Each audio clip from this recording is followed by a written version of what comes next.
Pues muy buenas tardes, muy buenas días, amigos de México Libertario. Nos encontramos, bueno, pues en una emisión más de nuestro espacio Encuentro Libertario, bueno, donde se trata de tener voces reconocidas del libertarismo, hablando de los temas que los libertarios nos importan. Y bueno, pues qué más que los 100 días de Javier Milei, que se cumplen en estos días, los 100 primeros días de gobierno. Bueno, pues es una fecha muy significativa porque, bueno, recordemos que había quienes no creían que esto fuera a darse y también creían que aunque tomara posesión no iba a durar en el gobierno. Bueno, ya estamos en los 100 primeros días, hay algunos logros. Hicimos una primera sesión de la entrevista con don Ricardo Manuel Rojas, que es nuestro invitado en esta ocasión, un distinguido académico, da clases en Argentina y en este momento en la Universidad Francisco Marroquín. Él está en este momento en Guatemala, donde además es el director del Instituto Bruno Leoni, reconocido teórico del derecho y la libertad. Y bueno, don Ricardo Manuel Rojas, además es escritor, es juez en retiro de causas de lo penal en Argentina, y bueno, pues además un muy reconocido eh, portavoz de muchas causas libertarias. Y bueno, en esta primera sesión que van a encontrar terminando esta parte, bueno, pues hablamos de muchos de los temas que interesan a los libertarios en relación con la gestión de Milei, sus acercamientos con el kirchnerismo, cómo encuentra Milei el gobierno y bueno, los problemas que ha tenido con su decreto de necesidad y urgencia, pero nos quedamos un poco antes de su informe a la nación, lo que es la apertura en las cámaras, y donde él da un discurso, y me parece que realmente, bueno, de un discurso muy, muy esclarecedor de los objetivos y de las metas por cumplir en su gobierno, y don Ricardo quiso referirse precisamente a este discurso y a la serie de iniciativas que lanzó para tratar de avanzar en su proyecto político. Él habló de un pacto de mayo, ya nos lo hablará don Ricardo de esto. Y bueno, entonces esta entrevista tiene estas dos partes, lo que ha pasado en los últimos días, que me parece muy interesante y que habla de la voluntad de futuro del gobierno de Milei, y también un reporte de lo que ha pasado en sus primeros días de posesión por parte de don Ricardo, su acercamiento con el kirchnerismo y bueno, cómo se encuentra la situación económica y política de Argentina cuando Javier Milei tomó posesión. Entonces le damos la más cordial bienvenida a don Ricardo. Ricardo, ¿cómo estás? ¿Qué tal, Víctor? Un gusto volver a hablar contigo. Sí, la otra vez cuando, bueno, hablamos de estos primeros días del gobierno de Milei, habían quedado, bueno, en poco tiempo, vos sabés que en Argentina te cambia todo el panorama, ¿no? O sea que hablamos 1 o 2 días antes del 1 de marzo, que es cuando se invitan, se convocan la apertura de las sesiones del Congreso. Al igual que en Estados Unidos, esto se hace ante la Asamblea en pleno, ¿no? Diputados y senadores, y normalmente el presidente da un discurso sobre el estado de la nación y sus proyectos para el año. Como es el primero, Milei tenía menos de 3 meses en el gobierno, no tenía mucho para contar de lo que había hecho, pero sí aprovechó para primero volver a hablar de la situación crítica de la economía argentina, que hay que hacer muchos esfuerzos todavía, y en realidad de algún modo blanqueó los dos grandes contendientes que tiene políticamente en este momento, ¿no? Uno de ellos es el propio Congreso. Le habló muy duramente a los legisladores, porque como sabemos, que habíamos hablado la otra vez, uno de los textos fundamentales, Milei envió o produjo dos grandes textos legales apenas inició el gobierno. Uno fue el decreto de necesidad de urgencia, que requería un control legislativo posterior. Acá te aclaro que en Argentina nunca nadie controló nunca ningún decreto de necesidad de urgencia. Se han emitido cientos de decretos y la comisión bicameral que debía estar creada nunca se creó, nunca controló nada y el Congreso nunca rechazó ningún decreto, a tal punto que estaban pendientes de análisis todos los decretos que sancionó eh, eh, Alberto Fernández, más incluso decretos de Macri y de la propia Cristina. O sea que nunca se habían controlado los decretos, pero esta vez el Congreso, el peronismo, hizo hincapié en controlar este decreto. Y en el Senado perdió Milei, es decir, el Senado no convalidó el decreto, con lo cual ahora sigue vigente hasta que se pida la Cámara de Diputados. Si la Cámara de Diputados lo rechaza también, el decreto queda sin vigencia. Todos los actos que se han realizado, que no son pocos en estos tiempos, mantienen su validez, pero de todos modos la situación jurídica se retrotrae a antes de la firma del decreto. Ahí hay un problema. El otro problema fue la ley Bases, la llamada ley Bases, ¿no? Una extensa ley de 660 artículos que reformaba amplias áreas del sistema legal, que, bueno, fue aprobada con una ajustada mayoría en la Cámara de Diputados, aprobada en general, pero que cuando se la tuvo que discutir en particular, empezaron a bocharle artículo por artículo, con lo cual el presidente decidió retirar esa ley, con lo cual eh, claramente tiene un contendiente enfrente que es el propio Congreso, donde no está logrando las mayorías necesarias. El otro gran contendiente son los gobernadores, y esto tiene que ver con una cuestión de caja, ¿no? Es decir, la Constitución argentina establece un mecanismo de coparticipación federal. Muchos impuestos federales los cobra el Estado federal y los reparte entre las provincias de acuerdo con porcentajes que están establecidos por ley. Y por supuesto las provincias no quieren hacer un ajuste al tipo que Milei está pidiendo que se haga, y por lo tanto tuvo varias reacciones de provincias que ven que se les acaban, no diría los fondos, porque en realidad los fondos de coparticipación de todos modos son altísimos para el nivel de gasto que tienen las provincias. El tema es que esos dineros se han utilizado discrecionalmente para hacer política y en algunos casos para robárselo, con lo cual se ha blanqueado que muchas provincias estaban viviendo de la coparticipación y no estaban dispuestas a rebajarse esos ingresos. Por eso el presidente, el 1 de marzo, cuando abre la sesión en el Congreso, por un lado explica que él va a seguir gobernando, tenga o no el apoyo del Congreso. La ley bases la ha reformulado y la ha enviado nuevamente al Congreso, esta vez con menos de la mitad de los artículos que tenía originariamente, y también mandó un proyecto de reforma tributaria, y al mismo tiempo convocó a todos los gobernadores de provincia a una reunión en la provincia de Córdoba para el 25 de mayo, que es la fiesta patria por excelencia en Argentina, para hacer un pacto de mayo, como él lo llamó, sobre 10 puntos que básicamente hablan de respetar el derecho de propiedad, de achicar el tamaño del Estado, de rediscutir la coparticipación federal, de que las provincias hagan los ajustes que hacen falta, así como él los está haciendo en la nación.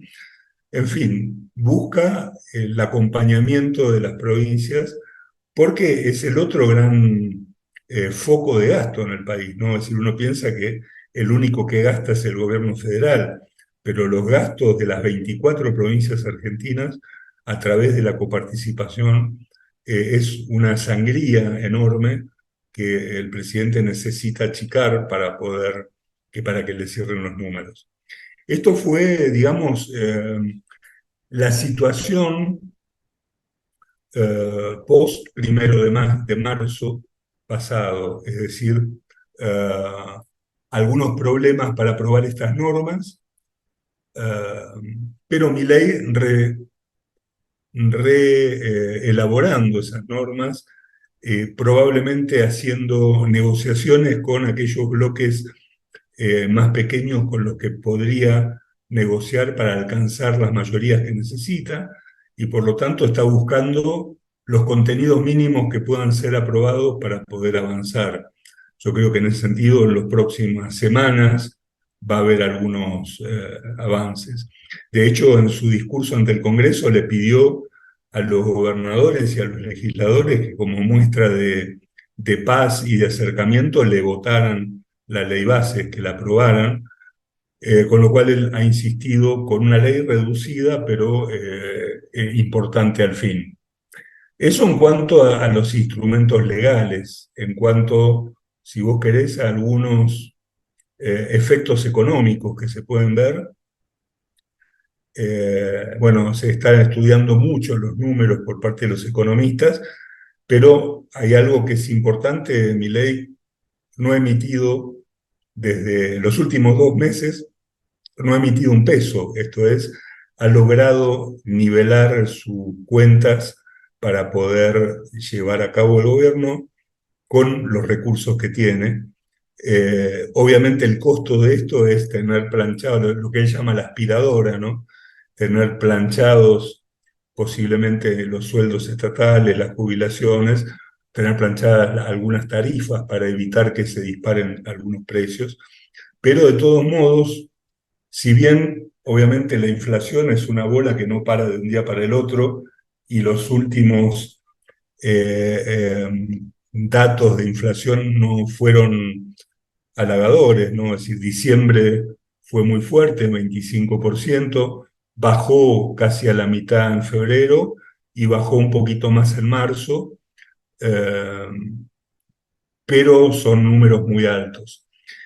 Ha incrementado las reservas, Argentina está comprando dólares, y ha pasado algo muy curioso, ¿no? Porque ayer el Banco Central bajó fuertemente las tasas de interés, con lo cual la gente que tenía dinero en los bancos, con esta inflación que hay, ya no tenía incentivos para tener el dinero en los bancos, y todo el mundo esperaba una corrida fuerte hacia el dólar y que el precio del dólar iba a aumentar. Y no obstante que pasó esto, que bajó fuertemente la tasa de interés y que el Banco Central volvió a comprar una cantidad importante de dólares, el precio se mantuvo igual, con lo cual se dan algunas muestras de reactivación y de saneamiento, ¿no? Que como sabemos es muy doloroso, que por eso es que la inflación es tan perversa, ¿no? Es muy fácil empezar a emitir y gastar, y los primeros momentos son de euforia, ¿no? Yo tengo más plata y entrego plata y gasto plata y la gente piensa que es rica. El día que frenás la emisión monetaria, pasa todo lo contrario: la gente no tiene dinero, no puede comprar comida, y eso tiene que forzar la baja de los precios, pero todo es muy traumático, la recesión es muy traumática. El presidente lo anunció al principio, ya durante la campaña, y creo que al haber sido tan ortodoxo en la aplicación de estas materias, de estas medidas, probablemente los plazos sean más cortos que los que él sostuvo en el inicio, ¿no? Él tiene la esperanza de que estas consecuencias tan graves se vayan resolviendo más rápidamente de lo que él pensaba. Gracias, Ricardo. Y bueno, pues al final de cuentas, mi ley está en la necesidad de hacer cumplir su ofrecimiento de que el ajuste se, se, se recargue sobre la casta. Y bueno, al final, esta es la lógica, entiendo, de llamar a los gobernadores, tratar de que ellos absorban buena parte del programa de ajuste, achicando el Estado, Y bueno, porque si no, de otra manera, hay el peligro de que, bueno, la gente se canse, porque muchos de los ajustes están ahora sobre la población. Y bueno, si Milei quiere cumplir su promesa de un superávit primario, bueno, esto tiene que ir acompañado necesariamente de una reducción del Estado y allí, bueno, el papel protagónico lo tienen las provincias y entiendo que esta es básicamente la lógica de este llamado de Milei a negociar, porque bueno, además lo ha hecho, me parece que bien. Yo escuchaba hace unos días a Carlos Pañi, al cual no se le puede acusar de partidario de Milei. Bueno, él mencionaba que buena parte del superávit que ahora reporta la economía argentina, bueno, a lo mejor no es sustentable, no puede sostenerse en el tiempo, porque bueno, básicamente se ha sostenido sobre el recorte de los fondos entregados a las provincias, como tú señalabas, fondos muy altos. Y en tal sentido, bueno, necesita negociar tarde que temprano con las provincias y esta es la lógica de este pacto de mayo. ¿Nos podrías hablar un poquito más de qué propone mi ley en este pacto a las provincias? Bueno, básicamente lo que propone es que se comprometan a bajar fuertemente el gasto, es decir, hace falta una reestructuración de los gastos de las provincias, lo cual que implique también una renegociación de la coparticipación, esto es, porque hay varios impuestos que son federales que mi ley quiere eliminar, pero las provincias no quieren que se eliminen porque obviamente se comparten. Entonces, lo que mi ley intenta es que si las provincias bajan sus gastos, reestructuran sus estados sobredimensionados, podrían modificar estas cuestiones de la ley de coparticipación y eliminar algunos impuestos distorsivos que son nacionales, que mi ley quiere eliminar, pero que los gobernadores quieren conservar.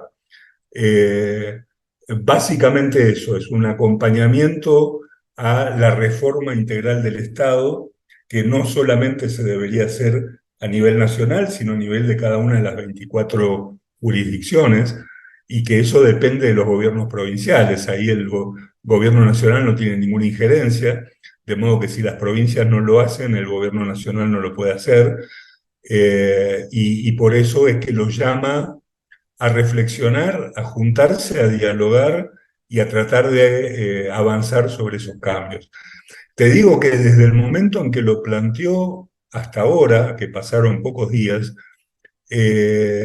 las reacciones han sido muy interesantes, porque hubo gobernadores que estaban muy enojados al principio, los sorprendió esta convocatoria y dijeron que no iban a ir a Córdoba.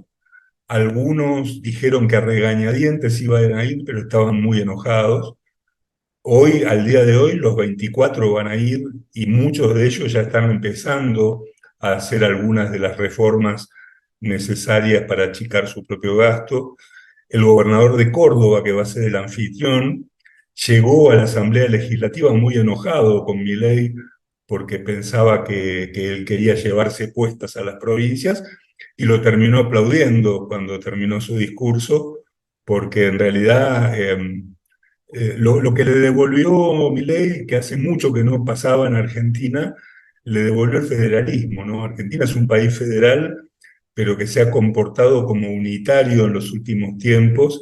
El peronismo ha sido el partido político más unitario de la historia, todo se ha manejado desde el poder central del partido, con lo cual hemos vivido muchas décadas donde las provincias tenían que venir a negociar con el presidente para que le tirara migajas de ayuda a cambio de favores políticos.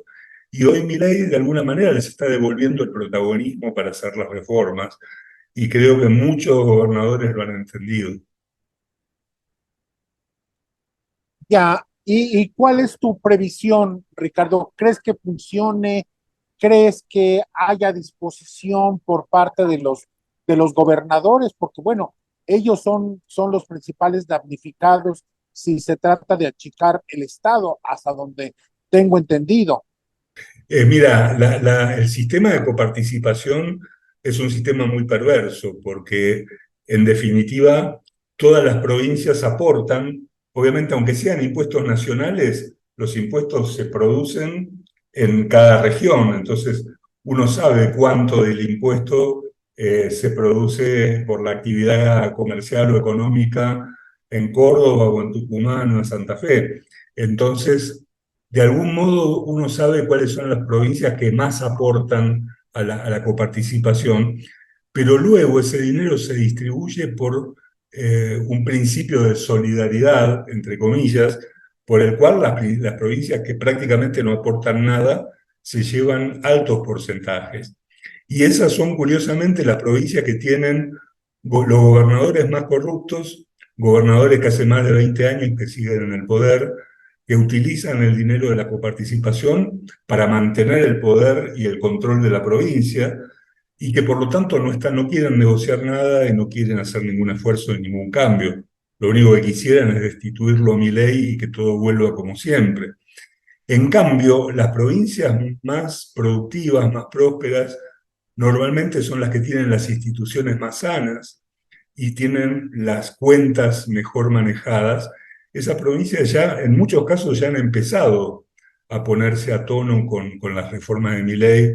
Es muy curioso, por ejemplo, Tucumán, que es una provincia gobernada por el peronismo hace muchos años, que ahora tiene un nuevo gobernador que también es peronista y que viene de los antiguos gobernadores, pero que empezó a hacer motosierra, como diría Milei, a usar la motosierra con más fuerza que el propio Milei, está reestructurando la provincia. Yo creo que va a haber gobernadores que se van a poner en sintonía y gobernadores que van a tratar de resistirlo. El tema es que los gobernadores que se resisten son aquellos de provincias que no tienen casi trascendencia, ni económica ni poblacional, simplemente tienen el poder de la coparticipación para que el Estado les dé dinero. Así que veremos cómo termina esto. Ojalá, ojalá que termine bien, Ricardo. Para todos los libertarios serían excelentes noticias. Ahora bien, Ricardo, entiendo que entre las nuevas propuestas de Javier Milei, bueno, ya se hizo realidad lo de la emisión como delito. Cuéntanos un poquito.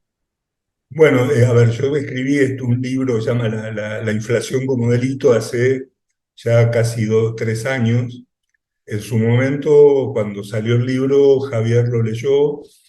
Él en ese momento ni siquiera era candidato, recién estaba empezando a proponerse como candidato a presidente, pero nadie imaginaba que iba a llegar a ser presidente.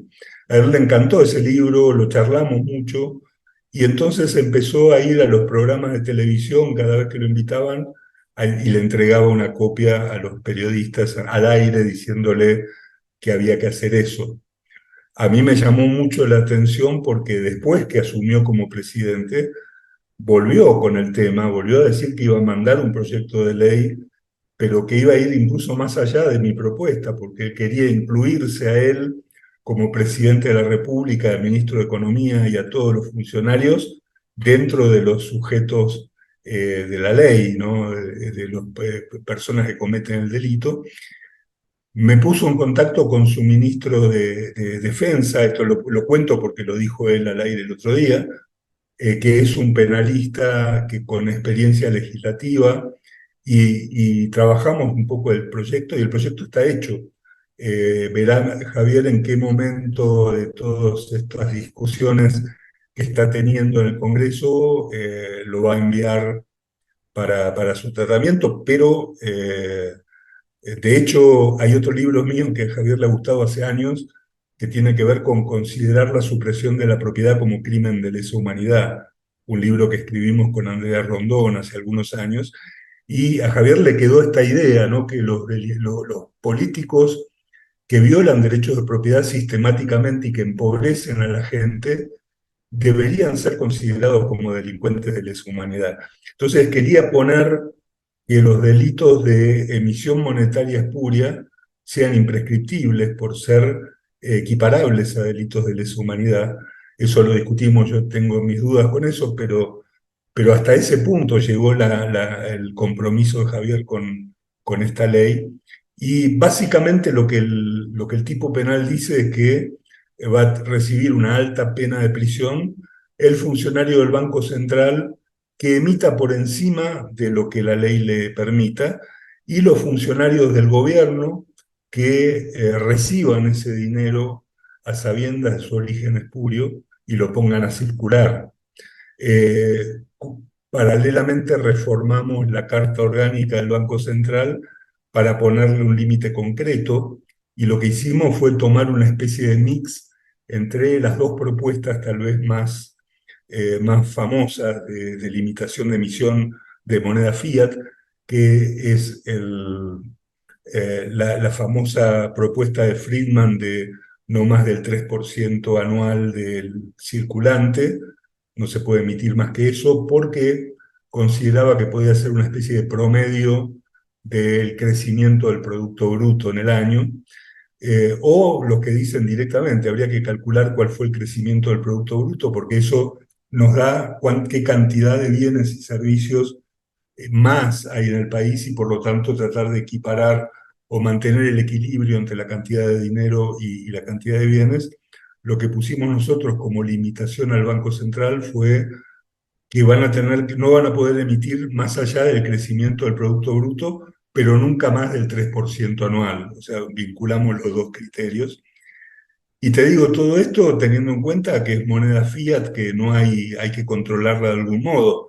Si mi ley va hacia una competencia de monedas donde ya no haya pesos, todo esto quedará en la nada, a pesar de que lo he escuchado hace muy poco decir que él quiere ir a una competencia de monedas, incluso manteniendo el peso, compitiendo con las demás monedas, y que subsistiría mientras la gente lo use, y si no, desaparecería también. Eh, o sea, tiene una posición mucho más hayekiana, me parece a mí, al estilo de la desnacionalización de la moneda. Eh, Creo que va más para ese lado que para la de una dolarización ortodoxa que muchos le están pidiendo. Pero en todo caso, la limitación al Banco Central en una primera etapa es importante igual. Pues muchas gracias, Ricardo. Bueno, y eso habla, como ya lo habíamos platicado en el programa que hicimos específicamente sobre tu libro.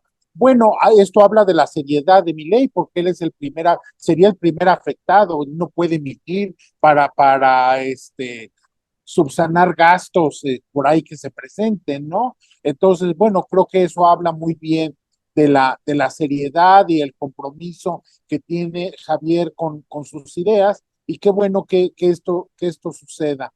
Y en cuestión del libro, bueno, pues ojalá el delito de supresión del derecho de propiedad, bueno, logre concretarse. Nosotros lo presentamos hace un par de años con Andrea Rondón, precisamente aquí en México. Hicimos una gira a Guadalajara, San Luis Potosí, varias universidades en Ciudad de México, y bueno, pues sería una buena oportunidad también para volver a hablar de eso. Yo creo que como tú sabes, Ricardo, bueno, lo que tiene que ver con el derecho de propiedad, el propietarismo que en algún momento señalaba Mises, bueno, pues debe de ser un elemento distintivo de nuestra acción y de nuestro pensamiento como libertarios. Así es. Así es, y bueno, en ese sentido yo creo que Milei tiene varias propuestas de fortalecer el derecho de propiedad. Creo que ese es uno de los ejes de su gobierno, va a ser el fortalecimiento del derecho de propiedad, volver a revitalizar los contratos como ley entre las partes, algo que ha sido muy banalizado por las reformas legislativas en los últimos tiempos. Así que bueno, veremos cómo sigue. Bueno, pues la mejor de la suerte, porque nunca hay que dejar de señalar que los países que tienen mayor libertad y que defienden más, que protegen más los derechos de propiedad, son precisamente los países con mayor bienestar, que más crecen y que le dan mejores estándares de vida a su población, Ricardo. Ahora bien, Exactamente. yo no sé si tú quieras comentar algo finalmente en relación con los acontecimientos de los últimos días para, bueno, ya pasar a la segunda parte de la entrevista. Sí, bueno, como te decía hace un rato, en los últimos días hay que ver cómo se leen, ¿no? Los pesimistas te podrían decir que ha tenido algunos reveses en el Congreso, ya sea con la ley con el decreto de necesidad de urgencia que fue rechazado en el Senado, o con la ley base que finalmente la retiró. Eh, pero también yo diría que lo que hay que tener en cuenta es que Milei, a 10 días de asumir, es decir, el 20 de diciembre y el 27 de diciembre, o sea, muy poco tiempo después de asumir, produjo dos hechos que fueron como dos bombas de neutrones, ¿no? Es decir, tanto el decreto de necesidad de urgencia como la ley base fueron como si hubieran pasado ambas normas, yo creo que Milei terminaría en el libro Guinness de los récords por ser el presidente que cambió todo el orden jurídico de un país en 20 días. Eh, con lo cual, la apuesta era terriblemente ambiciosa y todo lo que logró hacer, porque el decreto de necesidad de urgencia sigue vigente hasta que sea derogado y lo ha aplicado en una gran cantidad de áreas y lo está aplicando permanentemente, ha permitido desregular, ha permitido operaciones de exportación e importación que estaban paralizadas, ha eliminado resoluciones de ministerios que impedían el comercio. eh, ha abierto el mercado aeronáutico, ha abierto el mercado de alquiler de viviendas, ha abierto una gran cantidad de mercados, y esos son logros que se consiguieron el primer día del decreto de necesidad de urgencia.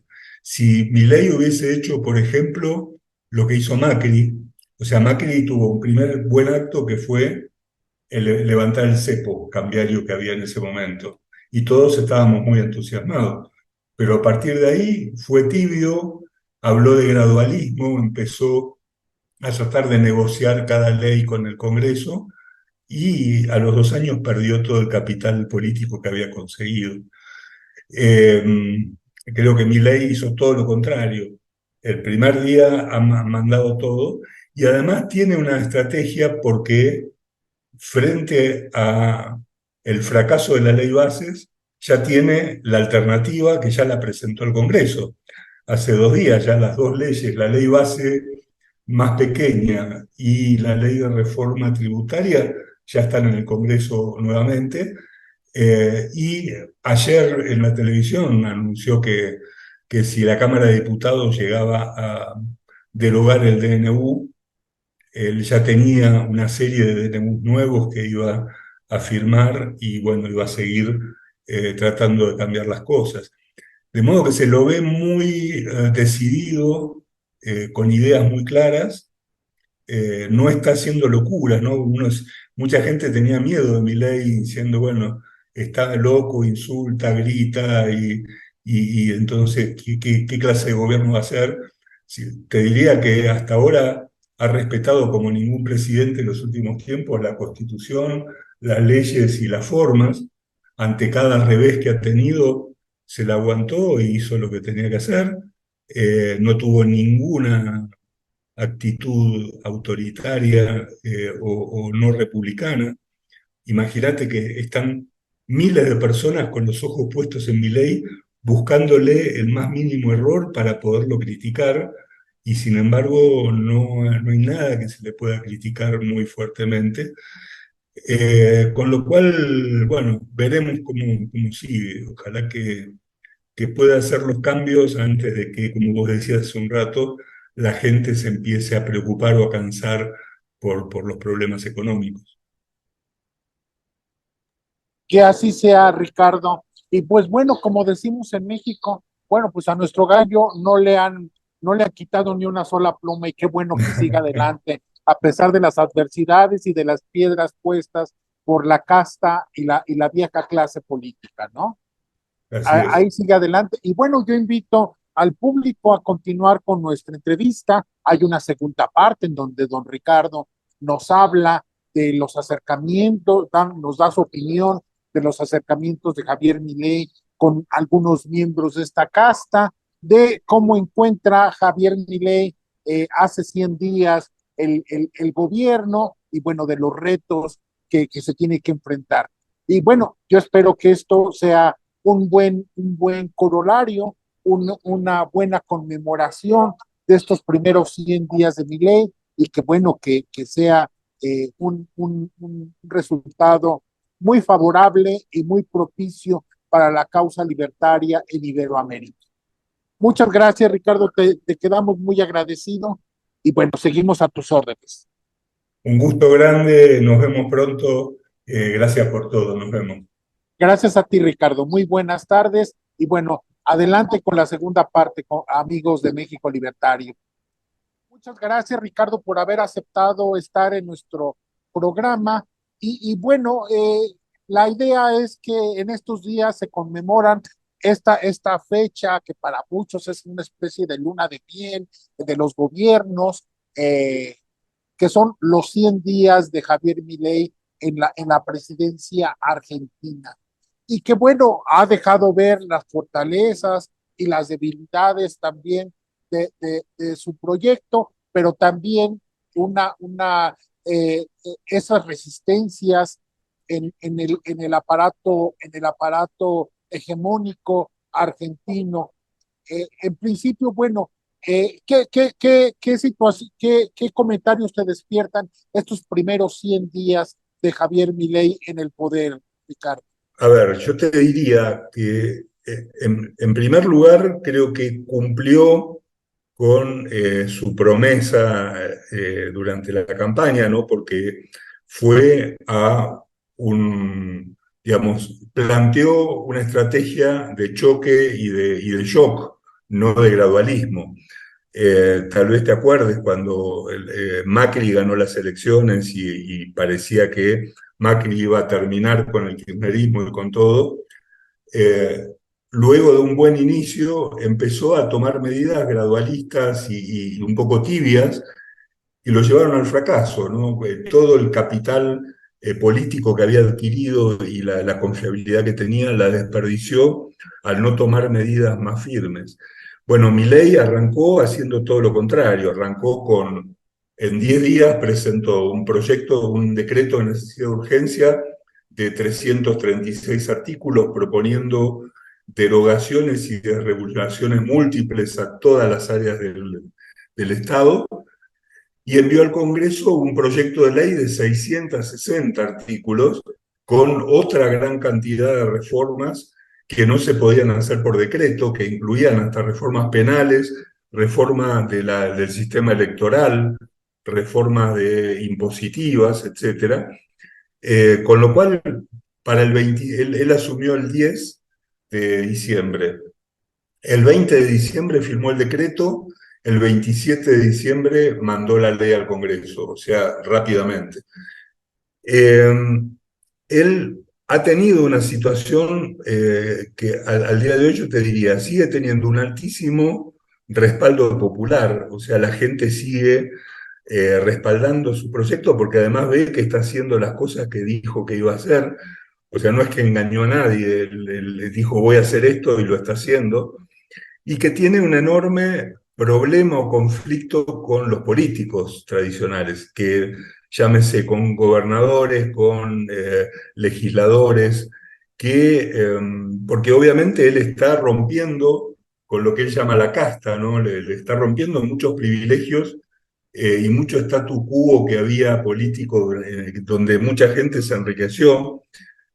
Y hay políticos que no quieren terminar con eso, ¿no? Hablábamos de la coparticipación, los gobernadores reciben fondos que deberían usar para las escuelas, para la salud, para la policía, y históricamente se han gastado esas fortunas en hacer política o hasta se la han guardado para ellos, y luego salían a negociar con el presidente de turno para que le diera dinero por otro lado para cubrir sus gastos.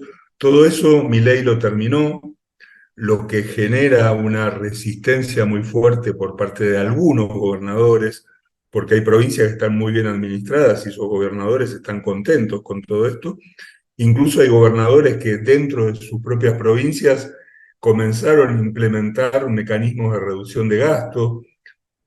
Hay provincias que en las mismas elecciones donde Milei ganó, cambiaron los gobernadores y por lo tanto los nuevos gobernadores vienen con otras ideas, pero hay cierta resistencia. Obviamente el kirchnerismo, que todavía tiene una alta presencia en las dos cámaras del Congreso, que tiene la mayor cantidad de senadores y es el primer bloque en diputados.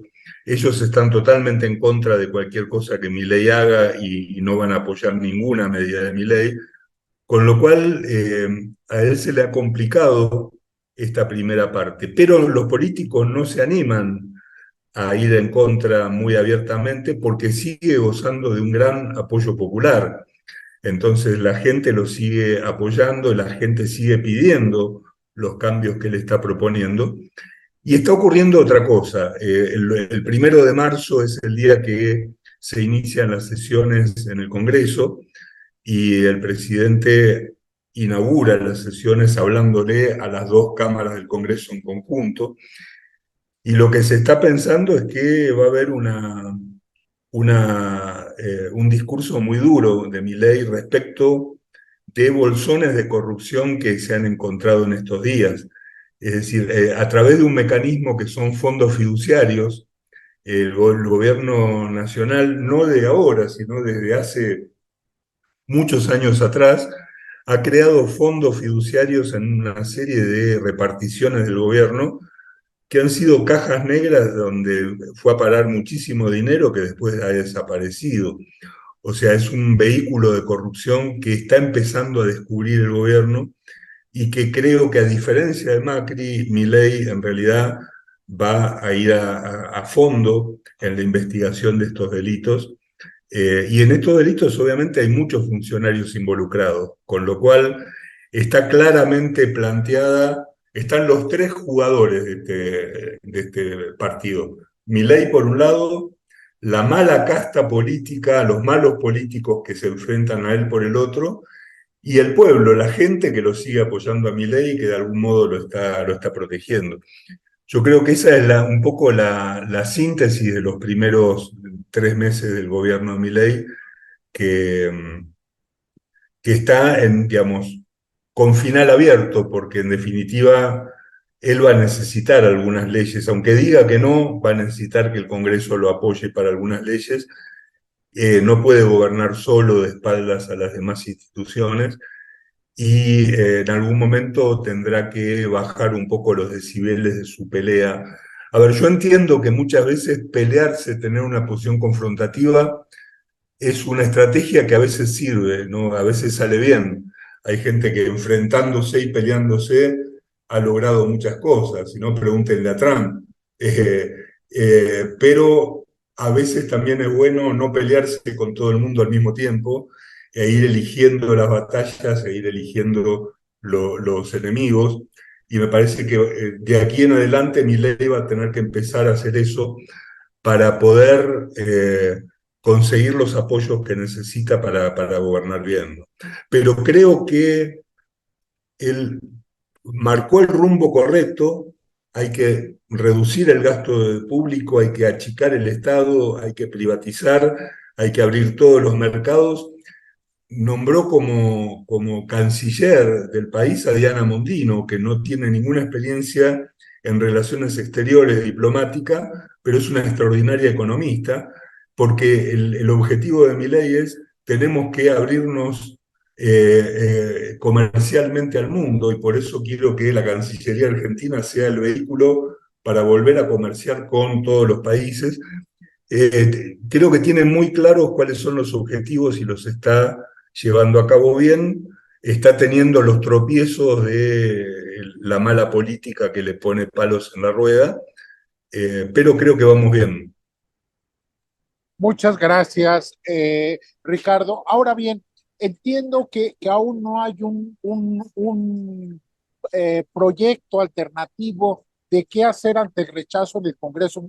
Yo he escuchado que se ha hablado de una consulta, de volverlo a presentar, ahora diseccionado. Bueno, no sé para los libertarios bueno, es fascinante el tema y por eso te lo pregunto, porque, bueno, pues habla de las dificultades de poder plasmar en hechos concretos una agenda liberal. ¿Qué va a pasar con este proyecto que Milei presentó, fue rechazado? ¿Qué sigue con él, Ricardo?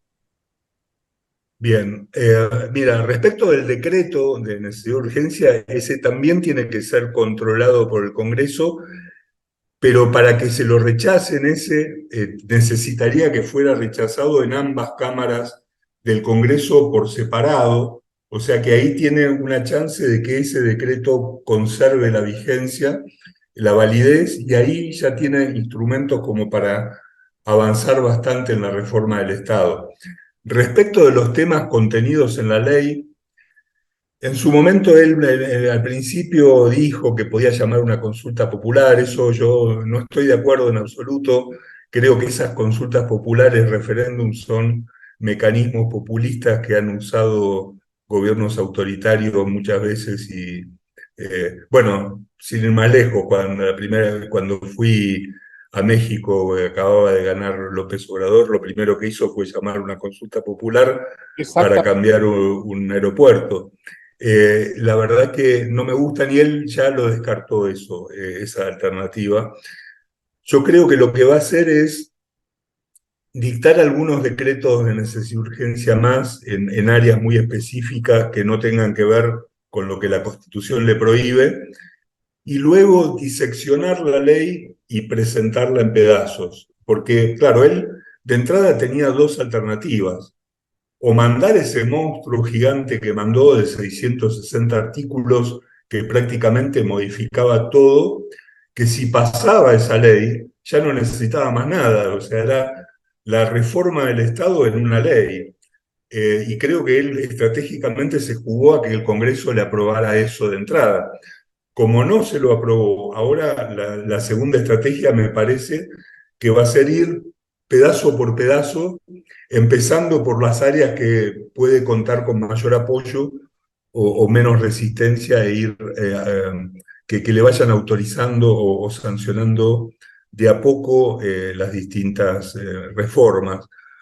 Lo bueno para mí hasta ahora es que él no ha tenido ninguna manifestación autoritaria, a diferencia de otros presidentes, en el sentido de decir, bueno, si el Congreso no me aprueba las leyes, no me importa, yo gobierno por decreto y cierro el Congreso o lo que fuere. Nunca lo he escuchado a Milei diciendo nada que sea lesivo para las instituciones de la Constitución. Se sometió a la regla de juego, presentó la ley, no se la aprobaron y bueno, y sigue ahí. Y eso me parece muy bueno. Yo tenía mucho temor que se convirtiera en una especie de Bukele que es muy respetado, es muy querido en Argentina porque estamos lejos y no lo conocen. Pero la verdad que a mí me daba miedo de que el modelo Bukele se convirtiera en modelo Milei. Afortunadamente no está pasando eso y Milei está actuando con respeto de la Constitución. O también el modelo López Obrador, es decir, También, que se lo rechacen, se va a la consulta, o bien simple y sencillamente actúa sobre la fuerza de los hechos, exacto. leyendo que como las instituciones tardan en actuar, la Suprema Corte de Justicia, para que llegue el asunto, entonces, bueno, pues emite decretos, deja que pervivan durante 1, 2 años, como sucedió en México con la reforma eléctrica, y finalmente, pues bueno, ya creyendo que así, pues la fuerza de los hechos consumaría las cosas, que es precisamente lo que ha venido haciendo López Obrador en México, y que termina desacreditando a todas las instituciones, las llama ladronas, el recurso del ladrón que llama ladrones a los demás para que no se fijen en él, Y bueno, pues entonces se viene la denigración, el vaciamiento del respeto a la división de poderes. Bueno, esa es también otra cuestión. Y sí, bueno, la posibilidad de que Bukele, de ser un Bukele, pues también esa admiración existe en México. Yo nunca he entendido mucho, pero bueno, nosotros hemos sufrido las perversidades de un gobierno, el actual, que mete preso a sus enemigos políticos, les inventa incluso delitos, cosas que ni existen en los códigos penales, y ahí están la gente durante 2, 3 años hasta que no interviene alguna institución de control del poder. Y bueno, me parece que los mexicanos no se dan cuenta, y en muchos otros países, que ese es precisamente el modelo Bukele, de pronto de meter a la cárcel, y por eso ante el desconocimiento viene la admiración a estos nuevos dictadores, que en realidad, bueno, pues son solamente nuevos en su fraseología, pero en su práctica son exactamente lo mismo. Exacto, exactamente, exactamente.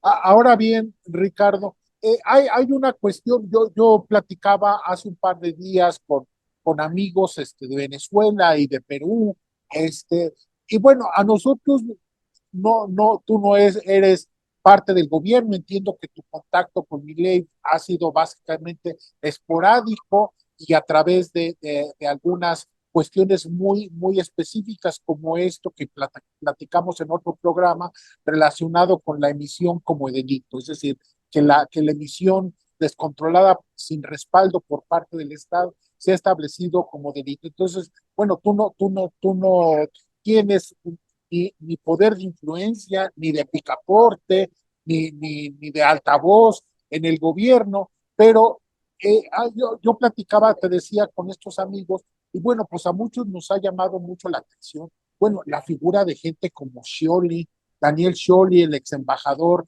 argentino en Brasil y que le peleó la candidatura presidencial a Cristina Kirchner del peronismo más ultra que puede existir.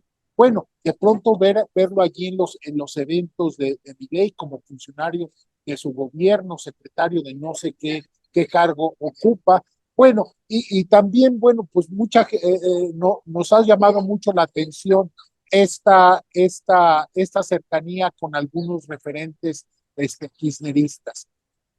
¿Tú cómo ves? ¿Cuál es tu opinión sin comprometerte injustamente en esto? Porque bueno, sí, a muchos libertarios nos llama la atención, te lo digo, que en esta conversación que tuve, no es una cuestión personal mía, lo compartía con amigos peruanos y venezolanos que les ha llamado mucho la atención, cómo, bueno, pues llama traidores a algunos libertarios muy reconocidos, como Ricardo López Murphy, y al mismo tiempo mantiene esta actitud condescendiente con Daniel Scioli y otros, precisamente algunos de ellos culpables de ese fracaso de la gestión macro, precisamente. Eh, ¿Cuál es tu opinión? Entiendo que hay realidades políticas, como tú bien dices, pues no se pueden uno andar peleando con todo el mundo a todas horas, pero ¿cómo ves tú esta cercanía con estos grupos? Mira, a ver, lo primero que te diría es que no solo en Argentina, creo que en ningún país de América Latina se podría organizar un gobierno donde todos fueran libertarios, simplemente porque no alcanzan los libertarios para generar un gobierno. Y la mayoría de los que son libertarios ni siquiera tienen ni la experiencia ni el conocimiento como para ocupar un cargo importante.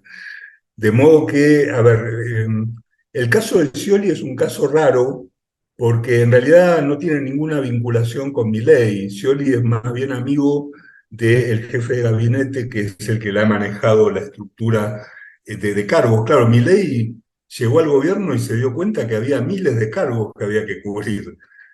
Segundas, terceras, cuartas líneas, cosas que van a desaparecer porque en algún momento las va a ir, ya ha ido eliminando un montón de estos cargos, pero la cantidad de cargos que tuvo que llenar fue enorme. Y él la verdad que no tiene conocimiento de políticos para ofrecerle cargos. Y entonces se ha recostado en aquellos que tiene al lado, que tienen cierta experiencia, como el jefe de gabinete, que sí es amigo de Scioli. Scioli está en un cargo intrascendente, en realidad es secretario de Turismo y Deporte, o sea, no tiene ningún tipo de trascendencia política, pero sí experiencia, porque él fue ministro de Deporte y ministro de Turismo cuando eran ministerios en la época del kirchnerismo, en los primeros, digamos, antes del gobierno de Néstor Kirchner. Con lo cual, él tiene experiencia en esas áreas, probablemente le tienda puentes con gente digamos, que necesita nutrirse de apoyo, que el peronismo siempre va a ser nos guste o no nos guste, estoy muy en contra del peronismo, creo que ha sido el cáncer de la Argentina, pero de todos modos el país sigue teniendo una altísima cuota de peronismo en todas sus cepas en la política, de modo que incorporar gente como Scioli u otros que no tienen historial de corrupción, uno puede decir si que tú fue vicepresidente de Néstor, fue gobernador con Cristina, pero no está investigado por hechos de corrupción o de robo como todos los demás. Creo que ha tendido algunos puentes en esos casos que no le han costado nada, porque en realidad Scioli no pidió nada a cambio y le han dado una secretaría que no tiene ninguna trascendencia de punto de vista político. Eso por un lado. Por otro lado, el caso de las peleas con algunas personas. A mí me da mucha pena su pelea con Ricardo López Murphy, porque yo los aprecio mucho a los dos. Eh, de hecho, en diciembre yo aproveché que fui a Buenos Aires y presenté un libro nuevo mío sobre la violación de derechos en Cuba, y me lo presentó Ricardo López Murphy, y tuvimos una charla maravillosa, él fue muy generoso, pero alguien le mencionó a Milei y ya le cambió la cara. O sea, hay un problema personal entre ambos que me da mucha pena. Tuvo una situación parecida con José Luis Esper, pero afortunadamente se volvieron a amigar, ya se superó. Y algo maravilloso que tiene López Murphy es que él separa su enemistad personal de su obligación política. Él fue uno de los más acérrimos defensores de la ley que finalmente no se aprobó, y la fue a defender como diputado al Congreso, a pesar de estar en un partido que es opositor a mi ley, lo fue a defender y fue uno de los mejores discursos que hubo en el Congreso. O sea, él separa su problema personal de la necesidad de que el proyecto siga avanzando, ¿verdad? Milei ha tenido esas cosas, se ha peleado con gente y después con algunos se amigó, con otros no se amigó, que espero que el tiempo vaya curando las heridas. Que así sea, Ricardo, porque bueno, al final es un buen ejemplo, un termómetro para muchos libertarios de poder un poco poner por delante las ideas y no las diferencias circunstanciales que muchas veces pues también son parte eh, insustituible del trabajo que como libertarios, como promotores, como divulgadores de libertarismo realizamos. Ujú. Mira, tú no estás para saberlo, pero ayer la presidencia mexicana publicó un tuit en donde hablaba de que, bueno, pues López Obrador es el presidente mejor evaluado en el mundo, y bueno, pues y coloca a Milei en tercer lugar.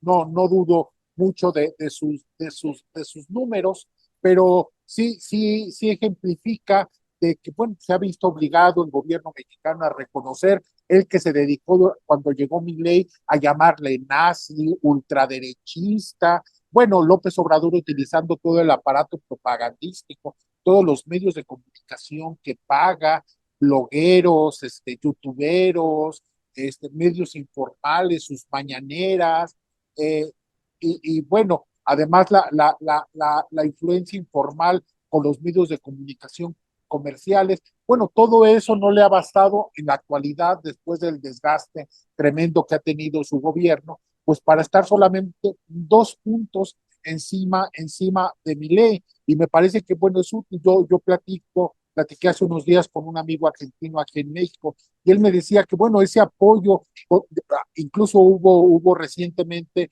la publicación de las encuestas en donde hablaban de ese enorme respaldo del 60-70% todavía de la gente con Milei, y que no es un fenómeno de redes sociales ni de jóvenes, es un fenómeno transversal, según me comentan algunos conocidos,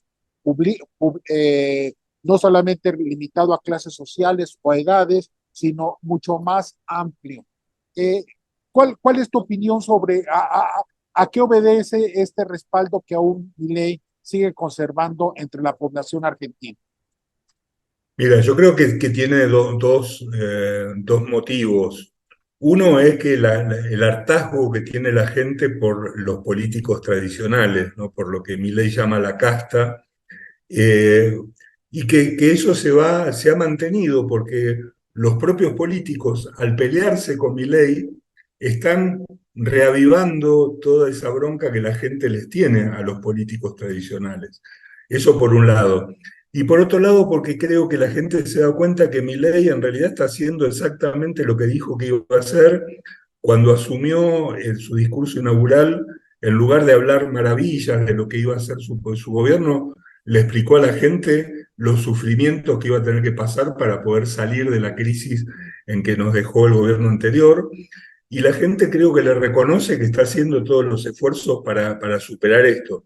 Y esto más allá de ideologías, ¿sí? No es que el 60% de los argentinos se volvieron libertarios de un día para el otro, es simplemente ver una persona que, a diferencia de los políticos en general, está haciendo lo que dijo que iba a hacer, o sea, está cumpliendo con su palabra, está tomando decisiones que la gente ve como razonables, la gente no es tonta y acepta que la crisis va a costar, no se va a resolver de un día para el otro, sino que hay un esfuerzo grande que va a haber que hacer, y al mismo tiempo ve que los políticos que están en la vereda enfrente de Milei siguen siendo los mismos políticos habladores corruptos, y que dicen las mismas cosas de siempre.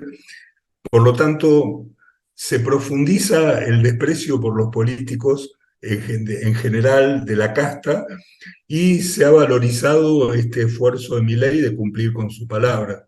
Ahora bien, hay dos ofertas, dos partes de la agenda de Javier Milei que llamaron mucho la atención, y bueno, pues han quedado por la fuerza de los hechos, la velocidad, también el poco tiempo, un poquito desdibujados, pero que llamaban mucho la atención, que es el tema de la dolarización y la desaparición del Banco Central. ¿Qué ha pasado allí y qué prevés tú que pueda pasar en el futuro sobre estos par de temas? Mira, cuando se empezó a hablar de dolarización y Javier tomó las ideas más ortodoxas de la dolarización, que estaban dando vuelta, inclusive hasta hace poco han venido algunos amigos ecuatorianos con mucha información sobre cómo ha funcionado la dolarización allá, y han estado reunidos con Javier.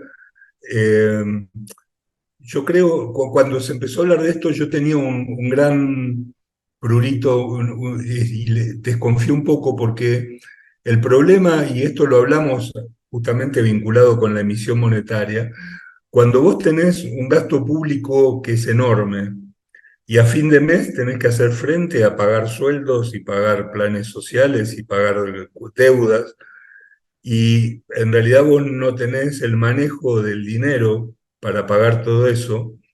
Vos no podés de un día para el otro decir dolarizo y después vemos. Vos primero, la idea mía era, primero tenés que racionalizar el gasto, saber que vas a poder subsistir con lo que recaudás, y recién entonces, cuando ya no necesites manejar la moneda, que es lo que está trabajando ahora, vos podrás pensar en cambiar la moneda, eliminar el peso, y luego Javier empezó a hablar cada vez más de competencia de monedas más que de dolarización. Esto es, él creo que, no sé si ha tenido alguna influencia las discusiones que tuvimos a raíz de mi libro, pero empezó a ver que el gran problema era el curso forzoso del peso. y que si uno elimina el curso forzoso y permite la competencia de monedas, ya es mucho más fácil porque el propio mercado va eligiendo las monedas con las que quiere operar. Y lo que empezó a decir es, bueno, si abrimos el mercado, probablemente el dólar se termine imponiendo, porque en Argentina la gente usa dólares y no va a ser contratos en yuanes o en euros, va a ser contratos en dólares y se va a ir dolarizando naturalmente.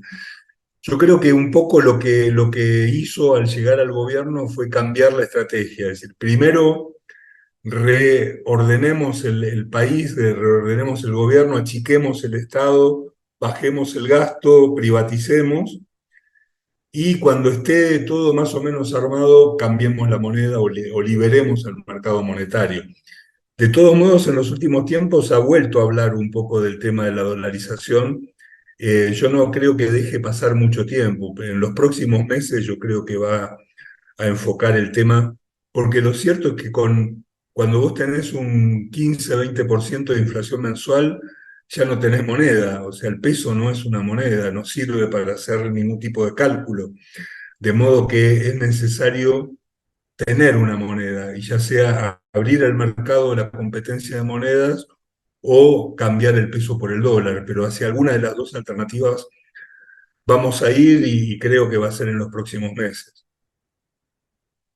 Gracias, Ricardo. Ahora bien, es inescapable para nosotros los libertarios, bueno, ver a Javier como un gran referente, como una gente que nos da un ejemplo, nos da un discurso y nos da también las herramientas para el debate diario con otras expresiones políticas. En México, por ejemplo, pues bueno, los cercanos a López Obrador, bueno, pues lo utilizan como ejemplo para denigrar de que mira cómo empobrecido al pueblo argentino y bueno, pues ese es el ejemplo del ultraderechismo que quiere imponer Xochitl Gálvez, bueno, cuando en realidad Xochitl Gálvez es más bien una socialdemócrata bien intencionada, pero bueno, tenemos esta situación con Javier y tú prevés, tú que estás en la Marroquín, que además tienes contacto con una gran cantidad de alumnos, no solamente en Guatemala, sino con estos proyectos tan generosos que tiene la Marroquín de invitar a mucha gente, académicos de otros países. ¿Cómo ves este papel de Javier Milei frente al libertarismo iberoamericano?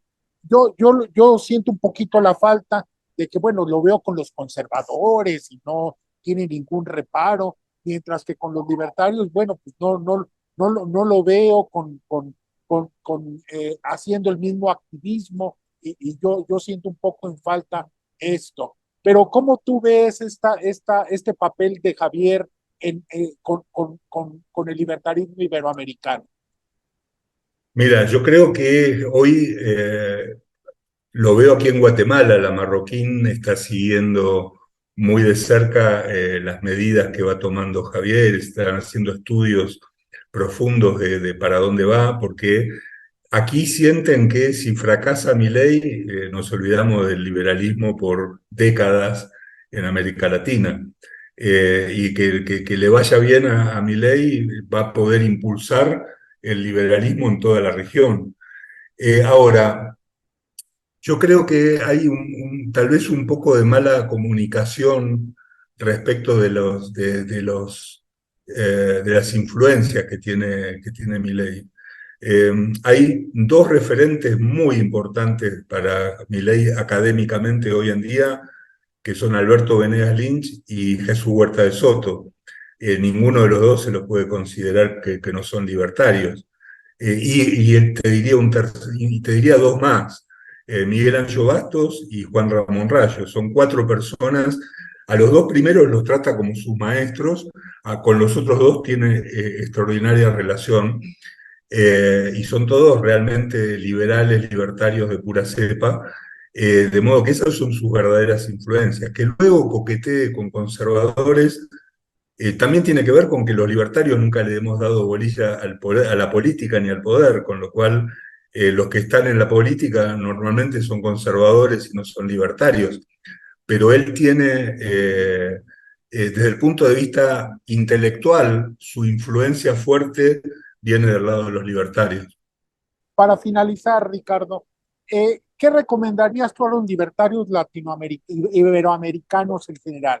Porque bueno, yo entiendo, todavía hay, como tú muy bien señalas, todavía hay discusiones. Yo veo muchos anarcocapitalistas mexicanos que todavía rechazan, denigran a la gente que nos dedicamos a tratar de levantar opciones políticas, como es el caso del Partido Libertario MX en México y algunos otros, y aún, bueno, pues existe ese rechazo, o bien otros bueno, en lugar de establecer un diálogo, una divulgación pedagógica de las medidas de mi ley, bueno, pues se dedican más bien a denigrarlo. Y bueno, hay algunos referentes a las cuales yo admiro mucho, que bueno, ese ha sido su papel.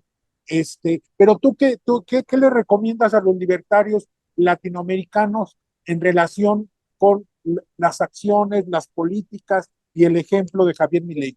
¿Qué le dirías tú a una joven organización libertaria latinoamericana en relación con estos temas? ¿Cuál debe de ser el activismo que debe de hacer, aprovechando que querramos o no? Bueno, el nombre libertario es cada vez más conocido entre los medios y la academia iberoamericana.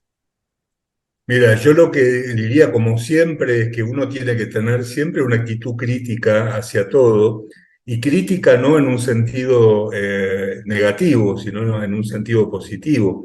Creo que lo mejor que pueden hacer, sobre todo los jóvenes libertarios, es estudiar la evolución de las medidas que está tomando Milei para estudiarlas, no para aceptarlas ciegamente, sino para estudiarlas, para ver, porque seguramente en cosas se equivoca y en cosas está bien, y sobre todo para ver qué es lo que se puede replicar, porque en definitiva Argentina hoy es como un laboratorio, ¿no? Estamos probando ideas radicales, porque en realidad yo creo que en América Latina no ha habido un gobierno liberal, por lo menos en las últimas décadas, un gobierno libertario que proponga una reforma libertaria con tanta intensidad como la que está proponiendo Milei ahora, con lo cual es un laboratorio de lo bueno y de lo malo, y hay que aprovechar esa situación que antes no existía para poder estudiar cómo le va yendo a Milei en su gobierno, y ver de todo eso qué cosas se podrían replicar en cada uno de nuestros países, no de los demás países.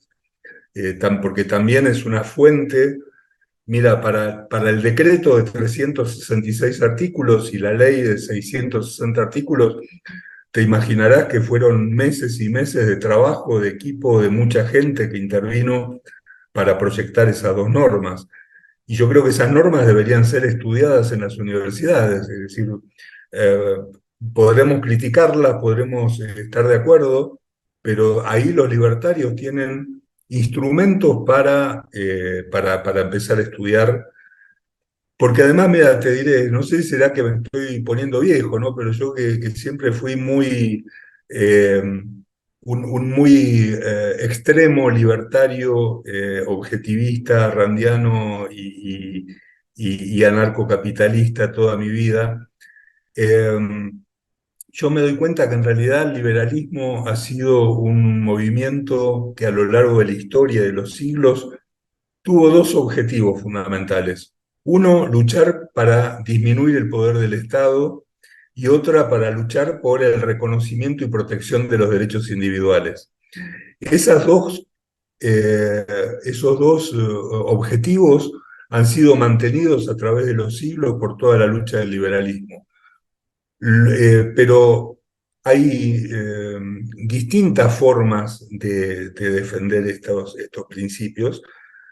Algunos se contentarán con disminuir el tamaño del Estado y hacerlo menos dañino y más eficiente, otros lo querrán eliminar, pero no significa que estén peleando por cosas diferentes, los dos tienen un mismo objetivo: protegerse de los abusos del Estado y incentivar el reconocimiento y protección de los derechos. Por lo tanto, las peleas entre liberales, libertarios, anarcocapitalistas, me parecen estériles, porque en definitiva todos peleamos por lo mismo. Peleamos por lo mismo con distintos grados de aproximación. Pero para los anarcocapitalistas que digan, como me dicen a mí, o como tal vez yo mismo hace muchos años he dicho, que alguien que es anarcocapitalista no podría dedicarse a la política porque es una contradicción en términos, a eso le diría, bueno, pero es preferible que esté gobernando Milei y no Sergio Massa, que era el kirchnerista que iba a gobernar Argentina. Y yo hoy puedo vivir mucho más tranquilo en Argentina con Milei como presidente que con el kirchnerismo en el gobierno. Y no es todo lo mismo. Y hay grados de aproximación a la libertad y todos los grados son bienvenidos, me parece. Todos deberíamos luchar y empujar para el mismo lado. Pues que así sea, Ricardo. Ojalá estos 100 días de mi ley sirvan para la reflexión de tantos libertarios, de que, bueno, no se trata solamente de santificar una fecha por santificarla, sino que sea también un punto de reflexión sobre las tareas pendientes, no acostumbrarnos a la comodidad de que ya se lograron ciertas cosas, sino a que hay que ir más hacia adelante. Y me parece que lo que tú le recomiendas a los jóvenes libertarios, bueno, debe de ser un motivo de reflexión, de análisis, pues para también para cuestionar e ir construyendo una agenda futura en nuestros países, porque bueno, es muy fácil decir nuestro país, México, Guatemala o Perú, requiere un Milei, pero lo importante es más que nada, bueno, reflexionar sobre esas políticas que le vamos a dar, vamos a proponer al electorado y someter a su consideración, ¿no? Y esa es Así la es, tarea así es. pendiente. Así es.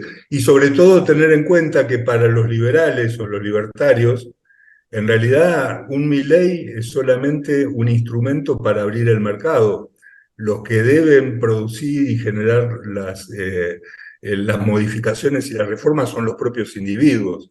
Por lo tanto, no es que yo digo, yo necesito, mañana tenemos un Milei en México, México va a cambiar de la noche a la mañana. Los que van a cambiar México son los mexicanos. Para eso necesitarán un presidente que no les ponga piedras en el camino y los deje vivir en libertad y producir. Así es, Ricardo. Bueno, yo te reconozco la generosidad de tu tiempo. Es el tercer espacio que hacemos en muy corto tiempo. Ya tuviste con nosotros un Twitter Space también para hablar de la toma de posición de mi ley. Y bueno, yo te agradezco mucho porque, bueno, tu reflexión es indispensable en este momento para tantos libertarios, para las tareas a futuro. Muchas gracias, Ricardo. Muchas gracias a vos por tu comunicación y un saludo muy grande para todos en México. Nos vemos pronto.